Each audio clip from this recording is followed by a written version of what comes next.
you can hear that the heat shield is loose, and you can actually hear that there's some pieces of the catalyst that are already come apart that are trapped inside the pipe.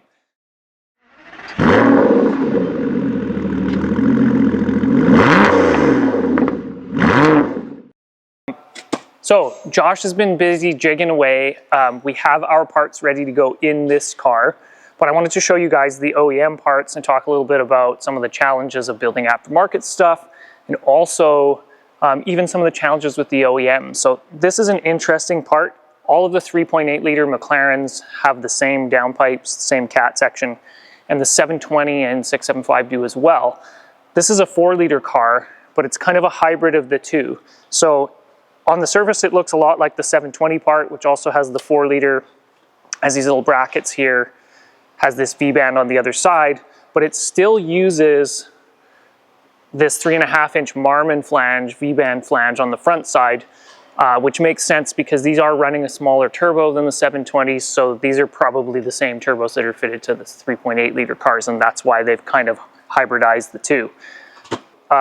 This car has got 8,000 kilometers on it, and you can actually see on this part where the spot welds have started to fail on the heat shields. So this heat shield is loose already. And if you have a look inside the catalyst core here, you can actually see in there where the catalyst core has started to separate. So the core inside here has started to break its seal from the case. And this car is probably not too far away from that coming apart.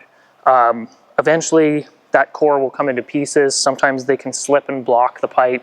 That can cause some pressure issues upstream. So catalytic converters are really hard to keep integrated on a high horsepower modern car, and the McLarens in particular, both from a heat and vibration management point, are really hard on cats. So you can see that right here on this OEM part. And actually, if you give it a shake, you can hear that the heat shield is loose, and you can actually hear that there's some pieces of the catalyst that are already come apart that are trapped inside the pipe. So it's a good thing that we got to this car when we did to do some upgrades, because this cat was on its way out and gonna fail. What have we done? There's two cats in this pipe. So there's a primary catalyst which is monitored, and on the factory downpipe that's right here. So this is the one that's failed. Turbo outlet's right here. The further you can get those cores away from the turbo, the easier it is on the core.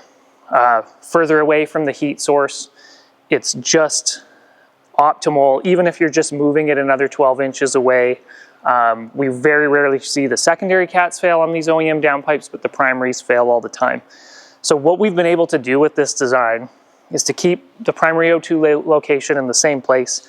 That means that the transit time from the engine is the same. If the car is making fuel trim adjustments, it's going to pick them up on those sensor with the right that sensor with the right latency. However, we're going to use this as our core location, back where the secondary goes. And there's enough room in the OEM harness to actually unclip the secondary, the post-cat sensor, and run it up here. So this is the monitored cat. This cat will pass emissions without touching the ECU. It has a very high precious metals loading, and you don't have to change any settings in the ECU in order for it to pass a drive cycle.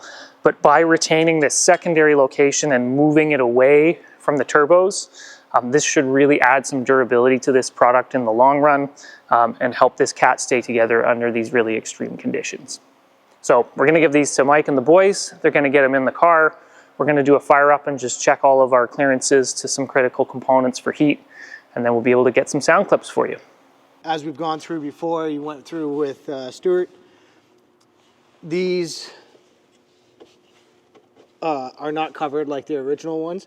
So what I do is I go through, and if you want to come in here, and I pick anything that's close by. So any wiring, any plastic tubing, hoses, loom, anything like that. And I go through, and you can see it in here.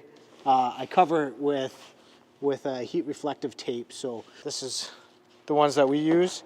This is available at any hardware store or at an auto parts store. So, you know, pick your favorite. I like this stuff because it's got some rigidity to it. It's thick. It's also got a fiber in it. Make sure that you get things that are exposed to heat covered. That way you won't have any issues in the future. Once this is all together, it's pretty tough to see any of this without pulling all those bolts out like you saw on the bench, right?